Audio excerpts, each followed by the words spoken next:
First off, congratulations on the decision to purchase a home. Purchasing a home can be scary, but it doesn't have to be if we're prepared and we know what our closing costs are going to be. Now, a lot of different states have a lot of different closing costs, so this one in this video is going to be Indiana specific. In Indiana, we don't have a whole lot of closing costs that are actually required by the buyer. In fact, a lot of times we can get those closing costs paid for by the seller if the market is right and the offer is correct. Guys, let's first start off with the list of closing costs. And we're gonna go from kind of the most expensive to the least expensive. And I'll highlight in this video what is going to be required and what is not actually required of the buyer to pay. Now, the first closing cost we're going to talk about is the largest, and that's obviously your down payment. Now, there's a lot of things that can go into a factor of how big this is going to be.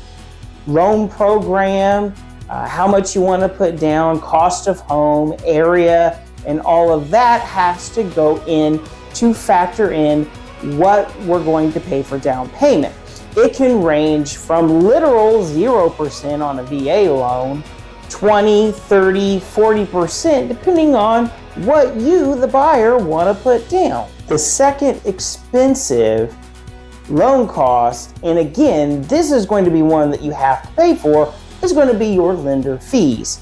Now, again, this is going to range between probably around $2,000 to $5,000, and that's going to be depending on the lender and, again, the loan program. Next fee that we're going to talk about is taxes. Now, in Indiana, we are different, okay? In Indiana, especially if you're a reload person, you may not even know this. Our taxes are done in arrearage. In taxes, technically, we want to bring the taxes from the point of sale, from the beginning of the year until the point of sale, which means, let's say this video was shot in the end of May, 1st of June of 2023. So that means we're going to have 18 months of taxes to get paid. Now, traditionally, the seller is going to pay this, and this is one of those closing costs that the buyer 9 times out of 10 gets the seller to pay because, frankly, we as the buyers don't want to have to pay for it. One of the next costs you're going to incur is going to be title insurance. Now, title insurance, again, is going to be dependent on the title company and how much the home that you're buying actually costs.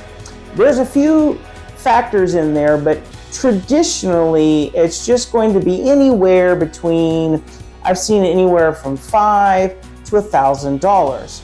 And along with that title insurance policy is going to be the payment that the title company actually gets to close property at their title office. That's usually around $400 and is split between the buyer and the seller if written in the contract correctly. Now, the final buyer closing costs, and again, this one is going to be totally on the buyer if they want to do it or not, is a housing inspection.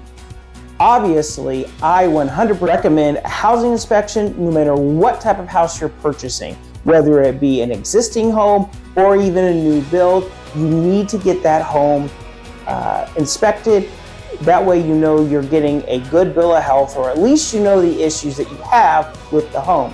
Those are going to range anywhere between $400 and $500 with the inspectors that I typically work with. Those are going to go up from there depending on house size. Guys, my name is Brad Osborne with Century Residential, brokered by Real.